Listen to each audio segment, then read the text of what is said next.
Welcome to On the Edge with April Mahoney Brains. You're at the spot, the place, where the conversation is pointed, the guests are sharp, and the responses are never dull. Did you bring your thinking caps? It's time to put them on, because the conversation starts now. Welcome to On the Edge with April Mahoney Brains. How are you today? You are back at the spot, the place where the conversations are pointed and the guests are sharp. The responses are never dull. Guess where we're going today? We're going to Sweden. Yes, we are going to visit with Erik Brox, a former engineer turned transformational wonder man. He had such a realization. After 27 years of marriage, they consciously uncoupled, but he found himself. He found a new you. He was able to work with the Peter Sage group and become a transformational coach for a lot of individuals that need that help, that have the awakening, that want to discover what they never uncovered. So we're going to do that with him and a whole lot more. Welcome to the show, Erik. How are you? Oh, I'm really excited being here today. I've really been looking forward to this. I've been looking forward to Uh, it too. I love to have gentlemen on my show because they bring out their vulnerability. And so many times men get a bad rap. They say, "Oh, they're emotionalists. They don't have any feelings. They don't care. They don't want to change." But that's not true. It's just finding a safe space. It's finding someone that you're comfortable with speaking with, and it's also a self-actualization of, okay, hey, maybe it's time. Maybe there's something I didn't know. So tell us a little bit about you and how you show up in the world. well, now I'm very calm, confident, and I'm nothing to hide. So you could say that I'm fearless in many ways. And that hasn't always been the case. But I come to a place like I know you mentioned what I wrote on my Facebook page that I live a life mastering health, wealth, and relationships. Mm-hmm. That's a tall And order. that, yeah, it is. But it comes from being okay with what you have, letting go of the need. Because as long as you need something, you're not going to get it. Absolutely. Absolutely. And distinguishing a need from a want, you know? Yeah, a need puts a lot of emphasis on it. It attaches you to the outcome. A want is, I have a desire for something, but if it doesn't happen, it doesn't happen. So there's a different power in them. But generally, I say that it's not going to happen unless you let go of both. You have a desire for what you want, Right. but you have to move into feeling that you already have it, so you lose the importance of getting it. Absolutely. Because you become obsessed with it at a certain point. Um, Yeah. but you need both of those components in a manifestation. You have to have the initial want, Hmm. and then it grows into a need because that cultivates the desire to go after it. Would you agree or disagree? Well, a need, it's sort of tied to a fear in case it doesn't happen. Mm, Like you might need money for the rent next month, and then there's a higher probability that you will manifest a fear. mm, So that's why meditation and getting into a calm state where you trust that the money will come right. is much more efficient. Okay, I agree with you on that. Tell my brains a little bit about you, your history. I mean, you were an engineer, and it Mhm. looks like you're an interior designer because you told me that you revamped your whole space in there. It looks gorgeous. Tell my brains a little bit about you. Thank you. Well, I really like interior design. As you can see, my home is redesigned, but it's very white. So I figured if I'm single, I like to keep a space for a woman and let her put her touch on my home Oh when that boy. happens. Did you hear that, brains? uh, this is not, an advertisement for That's single all guy. right. And if it is, it's okay. I mean, we got a lot of people out there that are just looking for companionship, somebody just to go to the movies with. People aren't wanting to get married and attached like they used to anymore. I don't know if it's a fear, but they want that. They want that comfort, that security of knowing that there is somebody there in the event Mhm. that that is my desire. So, however you want to Yeah, play might want to come back to that one day. If it. I'm designing a program for how to handle relationships and the usual conflicts, what to do. Because after my own crashed marriage and then a crashed relationship with my girlfriend, I'm the kind of guy I just need the answers. I need to know what went wrong. Hmm. So I went after them and I've been hunting them down. And in the end, I realized, hey, I know more than all those gurus on YouTube. Maybe I should start giving and sharing what I learned because relationships are a cornerstone of our being. We are relationship animals, so to speak. We are made to live in couples and in packs. So it really is something that affects all of our lives. Okay, you said you had two crashed relationships. What I appreciate and respect is that you took ownership for your work or your contribution or your Yeah. misgivings. Okay, I don't want to say failures because they were all trials and tribulations. They were. I mean, Mhm. we, Yeah, we, it's part of but the journey. We're all going somewhere. but And did you beat yourself up as a man? Did you say, "Oh, it was only me," or did you actually look at it from the other person's perspective and say, "Hey, well, maybe." well, when it came to my wife, our relationship died and it was kind of really nebulous. It happened over many years. And eventually there just wasn't anything left. So I left her, and she's very bitter about that 6 years later. Because But she I loved you, called, Erik. yeah, because she loved me.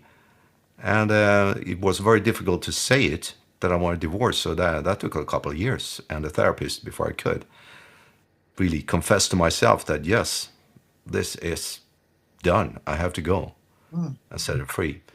And I don't blame her for being angry with me because it's very, very natural from her point of view. Now, can I ask you a personal question? Many. Were you stepping out on her? If I was unfaithful, Yes, never. never. Okay. Actually, in industry, you really don't get much of a chance. There aren't too many women around. But I did run a laser clinic for a couple of years, and actually, I fell in love with a client, and she fell in love with me. But it never got further than a hug because I had so little experience of starting a relationship since it was like, almost 30 years since last. So I just threw myself emotionally at her, super needy, and put her on a pedestal and everything. I did everything wrong, and she You faded did away. everything wrong. But yeah, I did. But she had lit a flame in me that's still burning, Oh and I boy. like to see that as suddenly reawakening from an emotional coma. Mm. But that was also the start of a long process that led to me actually leaving the relationship with my wife. Okay, so you left the relationship with the wife, Hmm. and then you branched out on your own. Is that when you started therapy and found your work with Peter Sage? Well, actually, I turned 60. I made a little video to thank for all the congratulations and all that. And I said that I'm not ready to get old. My life hasn't peaked. There is no enjoying the ride down from the peak of life. I'm on still my way up. I ain't ready. Wow. And I felt that I would like to make others join me on the way. I wanted to help people keep on going upwards in life. In other words, getting into coaching. And like 2 weeks later, this guy, Peter Sage, pops up in my life. And it was in my Facebook feed, actually.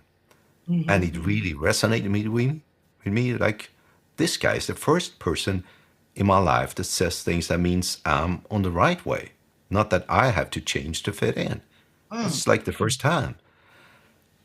So I bought a cheap program and I started.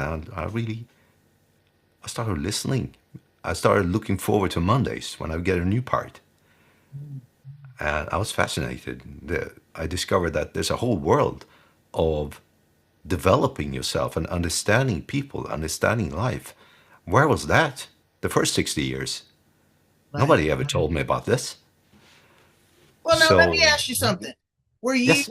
were you emotionally detached? Because you were an engineer. Engineers, Mhm. from my experience, are very analytical. Okay, Yeah. very fact based, number driven. You know, Yeah. Guilty. scientific. Yeah, and there's nothing wrong with that. You just got to find Uh, somebody that's the complete polar opposite to bring that out of you. But were you sheltered as a child? Is this from your upbringing? You've always, is it, again, I've never been to Sweden. Is it the Swedish culture to be a little bit more reserved? Tell me where you think that stemmed from. I think we put a lot of value in being equal. So about 1970, the housewives started working, making their own money, didn't have to ask for anything for the husband. And what came out of that and the little politics was a society where nobody needs anyone. Old people don't need their family to take care of them. Children can be taken care of, or they're in daycare. So daycare is raising the children, not the parents really. And the result is the loneliest country in the world because we all have a problem relating to each other. We Mm-hmm. lost the male and female polarity, Mm-hmm. the attraction between men and women, and we don't know about the game. That's what crashed my last relationship. She Right, was right. playing the testing your man game. I didn't even know it existed. I understood nothing. And in the end, she was being so unbearable. I packed my bag and left. Yeah, well, good on you. Good on you. She said she was playing the game. Well, she lost that game. Uh Yeah, so when you realized that you were being played, you said this is not what I signed up for. Because exactly. when we had our initial conversation, you were saying that you were digging on her pretty hard. You were liking her a lot. Yeah. Oh, yes. But in the end, I was a little grateful that I hadn't really let her just move in. Right, right, right. And give yourself time, brains. Give yourself space. It's just it's no you don't have to run to the finish line. It's the data collecting, it's the courtship, it's the nurturing. Hmm. You know, it's getting to know that person. So it's really good that you did that and you allowed yourself that space because you could have been in another, you know, heartbreaking situation. So you're a father. You have boys or girls. I have two sons. You have two sons. What are you pouring into Oh, them about relationships and cultivating them and women? Don't start there. laughing.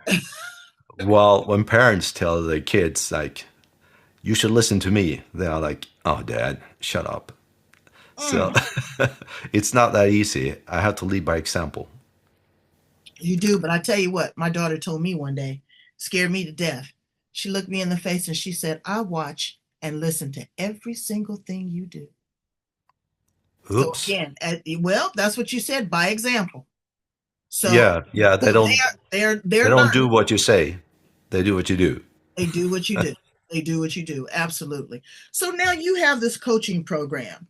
What are you Yep. pouring into your clients? Firstly, how do you help them uh, realize that there's something going on that needs mending? I'm not going to say correction. I'm not going to say repairing. It just depends on your vernacular, what terms you use to make yourself feel better. But what are you doing to help them uncover what's going on and then progressively move forward into the transformation? Well, when we're talking about transformation of life, we're not talking about relationships here. No, we're That's talking a part of it. That's part of well it, of course. But the yeah, totality of the that, whole person because the whole mhm, person is going to essentially have to yeah, change. It could be your hairdo, Absolutely. your eyeglasses, your heart, your finances. Everything's going to Oh, change. everything starts from the inside. Mhm. Where we tend to live in a world where we react to what's happening to us and what we make things happen.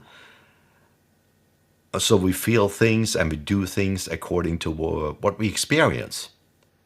But that means that we are always running after the train. We're never really on it because what we deal with is things that already happened. So I take people on a journey to what they can start to focus on right now, being present in the now, because that's the only place we can make a difference for tomorrow. What happened yesterday or 1 minute ago or 5,000 years ago is solid. It's cast in concrete. You can't change it. But we can change tomorrow. But tomorrow's not a promise. We have to No. start. We have to start with the present. We have to start with right Yeah, now. exactly. And a lot of times people are afraid of the here and the now. I appreciate the here and the now because that's all I'm guaranteed. Hmm. So now you meet this person Yeah. that's ready for tomorrow and they Hmm. get there. But today is your Hmm. tomorrow and tomorrow will become your yesterday. There is something that's very resistive. See, we are. I think Dr. Joe Dispenza puts it right that the brain is swimming in a soup of chemicals and hormones, and every thought they have creates something new. It's just that the brain really likes to stay in the same taste. It's got a very delicate taste. It doesn't like changes. Mm, So it's got the mind as its first man helping it to make us stay where we are. mm. So when we start going off somewhere and learning something new and start to change, like, hey, it's January, my New Year's resolution, I'm going to go to the gym and start training. Right. And yeah, there's a lot of people in the gym in January, but most of them are gone already in February. Why? They're gone 2 weeks in January. Yeah, After, and after that it's so initial, clear. It's right, so after that initial tangible. freebie of the 2 week promotion, once that ends, they're gone. They're not doing it. But it's Yeah. consistency. Okay. And I Hmm. struggle with that. I tell people all the time, everybody does. It's consistency. But I just went and saw um, Master Shihan Yi, and it was it was unbelievable because what he was saying was just so matter of fact that it is all made up. That's an illusion, and it's a story that we keep retelling ourselves, but we keep adding to it. And as we add to it, it dilutes it. It dilutes the soup. It makes it from soup and turns it into water. So I totally get it.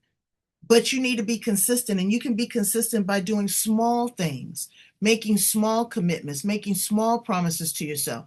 Don't Yeah, overwhelm yourself. If you say you're going to do exactly. something, that's like me. He doesn't know We're what. making it too hard for ourselves and then we give up. Exactly. That's Hmm. like me.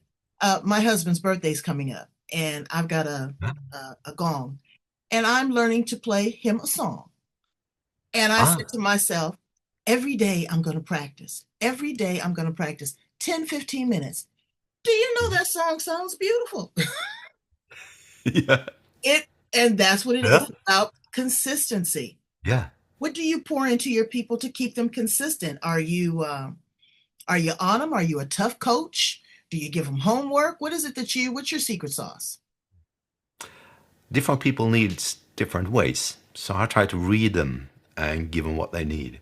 Mm, So that's why I'm guiding people through Peter Sage's trainings. So Peter is doing the teaching. He's really good at that, very entertaining, and makes it very simple, even though it's a complicated thing in his teaching. So what I'm good at is keeping people there, putting them back on horse when they fall in love, and also in the meetings I create a room where we all feel like family, like we can open up and speak and really share what we are experiencing or not experiencing.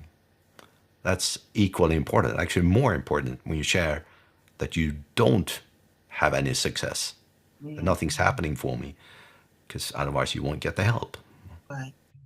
What's the demographic I know it, Uh, everybody's different, but is it mostly men? Is it women? Or is there a certain age group? Is it certain sexuality nuance? What do you find is the the gauge for that? Because I'm gonna well, tell you, the younger I'd say there are more women than men, okay, but never counted.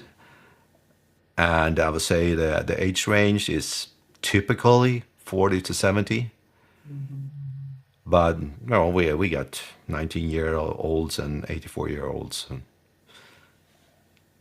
Yeah, because I'm seeing and I'm hearing a lot of millennials and maybe some Mhm. people that are, not even millennials. Millennials are, and also the group before them, many of them grew up with an entertainment machine instead of a human Right. a lot of the time. So Oh, the, there's this AI, and they got a tough time now, yeah, this just AI is relating to doing other it people. is their emotional therapist. I mean, these people are really. I know I got into it with AI. He told me it says, "Oh, okay, April. Now that we're talking human to human," and I'm like, "No, no, no, no, no. We're talking human to bot. We still have to understand, and we have to be able to cut it off. We have to really, pay attention to that because you will get so involved, so entangled. I mean, that AI is crazy. It has It's yeah, conversation with you, nice, sexy, sultry voice. I mean, you really and responses really quick. uh-huh. What are you saying as an engineer using your analytical part and now this Oh emotional yes. component? What are you thinking about that? That's something that we need to It's be on guard. fascinating. Actually, it started with social media because when social media realized that we can't just give people a platform to have fun with, it's costing money. How do we get money? Oh, we can sell ads, ad space. Okay, how do we get people to watch the ads?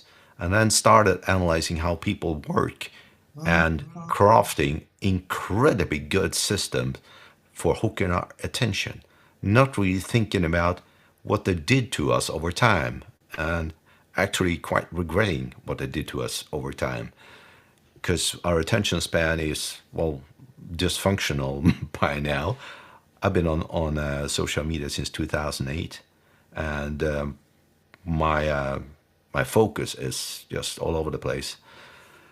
I still get by, but it's definitely different from before social media.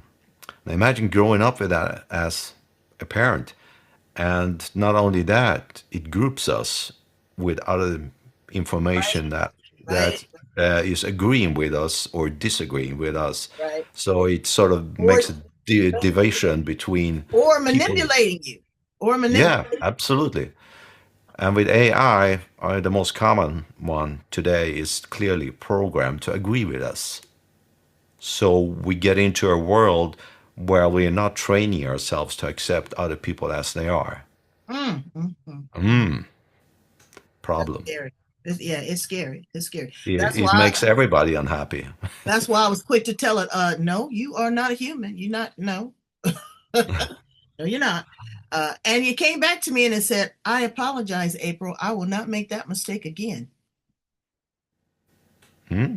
At So least you're it, talking to someone who remembers everything. yeah, exactly. And compiles data. I tell people all the time, you'll never be smarter than a supercomputer. It's got all of but the intellectual, Yeah.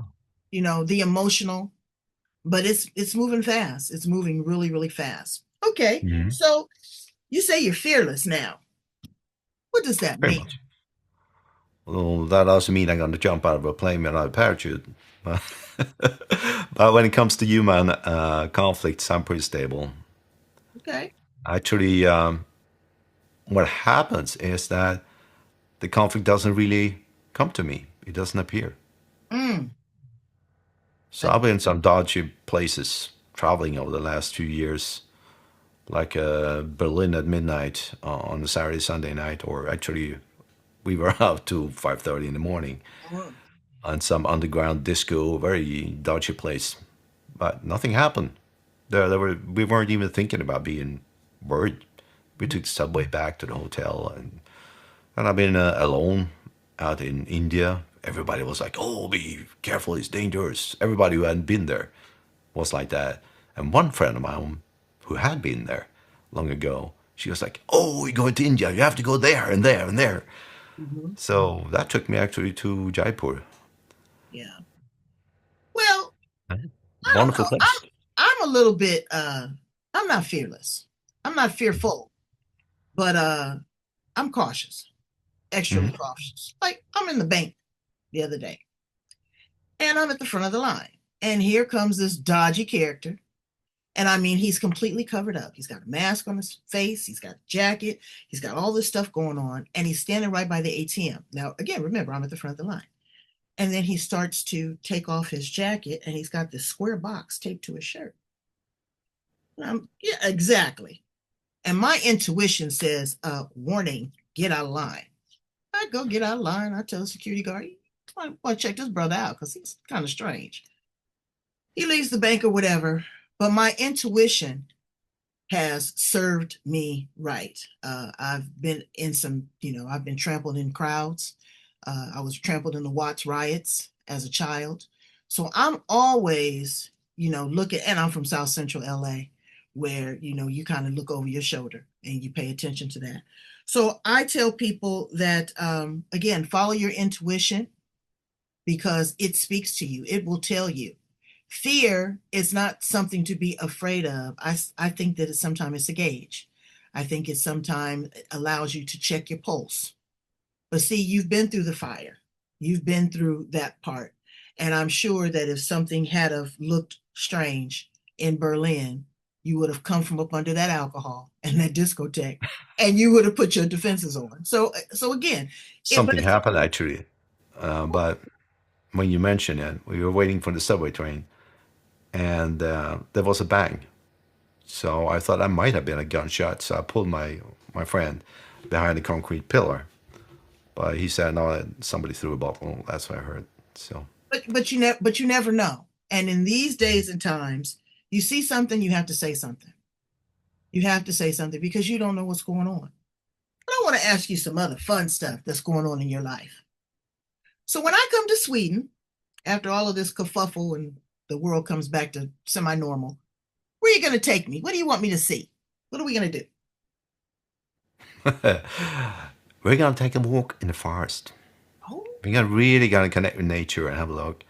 because you're the See, sunshine man, right? yeah, Sunshine guy. that will be a challenge to make sure it's sunshine in Sweden. And something you have to see here is you can go anywhere. It's legal, it's free, it's open. You can pick the mushrooms if you like, and there are lakes everywhere. We got over 100,000 lakes. So it's a beautiful country, and yeah, I'd like you to have that experience, party, particularly because you're from Southern California, aren't you? Yeah, So it's very different. very different, very different. Uh, what's some of your favorite foods? T-bone steak. You Oh like a yeah, T-bone steak? oh yeah, Do you do it rare, medium rare, or well done? How do you cook it? rare. Rare. I had to learn to eat rare meat. Me and my girlfriend went to the restaurant. I said, "Oh, I'll have it well done."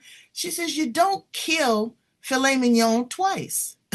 And I was like, "Wow!" And so I tried hers. I just Uh-huh. didn't think that it would. I didn't think I would do it. So good. So all right. So I've learned that. If you were an appliance in that same kitchen that you cooked that steak, what appliance would you be and why? If I was an appliance, I Yeah. would probably be the grill outdoors, Oh, charcoal grill. charcoal grill. No, no propane for you, huh? No, no, it's gotta, it's gotta smell the smoke. I know. I know. I like that too. I think I'd be the coffee pot. I change from day to day. I want to be Uh-huh. something hot and steamy and stimulating, smells Hmm. good, and a lot of people desire you and want you. Be the coffee maker. Yeah, you get a lot of attention from me. If you could time travel, if you could go back to the past, project to the future, stay here in the present, where would you land? I'll probably come right back to the present because it's a pretty good place to be. Pretty good place to be. I agree with you. Yeah. I agree with you. If you were a car, Eric, what kind of car would you be? Um, Probably a Corvette. Oh, Kind of an old-fashioned construction, basically. Uh, but yeah, it's got style and speed, and it's fairly small. I'm very small. oh, okay. So you want the, all right, all right. Yeah. I think I would be a 1974 VW van. I like the Mhm. flowers, have, playing some Jimi Hendrix in the background. Yeah. Peace and love, just real easy. I think I would Uh-huh. take the easy route. What would you say to a 25-year-old Erik Brock if you had an opportunity to have a conversation with him? Trust your gut feeling, always. It's always served Yeah. you right, Yeah. Well, if I had listened, things would have turned out better. but you would not be the man that you are today. That's true. A lot Everything of is times a people say part of the journey. Yeah. part of the journey. It's not supposed to be easy. It's not No, supposed to be easy. We're supposed to have pitfalls. We're supposed to be able to step back and navigate and negotiate and all that. What do you do to um, calm yourself and cleanse yourself and your soul? Is that take a walk? That you're a clear conduit when you deliver messages or healings or transformational coaching to others. What do you do to clear yourself to make sure that you're ready to help them? Because you're taking on somebody else's load. I don't feel alone. I don't. I enjoy these interactions. Had a meeting yesterday with a small group, and I still feel good now from that. I had some conversations with some of the participants afterwards with text. But generally, if I need to clear myself and I don't have much time, I'll sit down and meditate for a while. Usually, when I'm, or you see my house here, I do projects, and sometimes things don't go so well. I slip with a screwdriver and scratch the new paint and things like that. Then I realize that, oh, right, sit down and just take 3 minutes, 10 minutes, and then things start to align and work again. It's very clear difference. Yeah, I do. And if I got more time, then I do what you said. I dress up and I take a long walk. It's a 6 kilometer walk. I don't know how many miles, 4 miles Oh, to it's the edge of it's the largest lake in the European Union. So you can see the water all the way to the horizon, and it's a calm, beautiful place. And I sit on a bench and meditate there. what's your Just favorite type of connection, meditation? Silent meditation, walking meditation, musical meditation, breathing meditation? What's your favorite? just me and nothing, silent. Yeah, yeah. I switch up sometime because my meditation was getting really heavy. It was getting Hmm. so heavy that I had to ask Source to calm it down because in the meditation I was getting a lot of downloads, and Uh-huh. my immediate instinct was to do something with that. Yeah. And my responsibility was more so to absorb it, to figure out how to position it, to honor it, and then go after it. So many times people just want to head straight for the finish line, but they forget the journey along the way. It's like, being in a trance. How many times have you went from your house and went to the grocery store and didn't realize the signal lights, you didn't see anything because you were in that trance-like state? And that's what people are in now. They're in a trance. And so what we need to realize is, okay, stop, smell the roses, take a Hmm. walk by the lake, or maybe take a beautiful drive in a Corvette, Oh uh, yeah. or kick back in a van, have a cup of coffee, or go out on the grill. All of those things can help you create a balanced life. And then also working with Erik. He seems like a real cool guy. His voice is just enough to put you in a trance, to make you comfortable, to make you relax. Yeah, I mean, yeah, it is, it is. And verbal stimulation, or as my friends say, an audible orgasm is what people are searching for right now. They want to be heard. They want people to hear them. They want to be able to speak um, clearly and concisely. And again, it be received and someone help them walk through that. Please tell my brains how to get in contact with you, Erik. I want them to work with you. Do you have any current offerings? Do you have a free consultation? Please let them know. I've been putting together my first website. First time I did that, so I put it up yesterday. So Erik Brox in one word, Erik with a K, Erik Brox, BROX.com. That's my place. Brains, I want you to go in, take a look. He's going to have it up. I'm going to put all of his contact information in the back. You said you are also a facilitator for the Peter Sage program.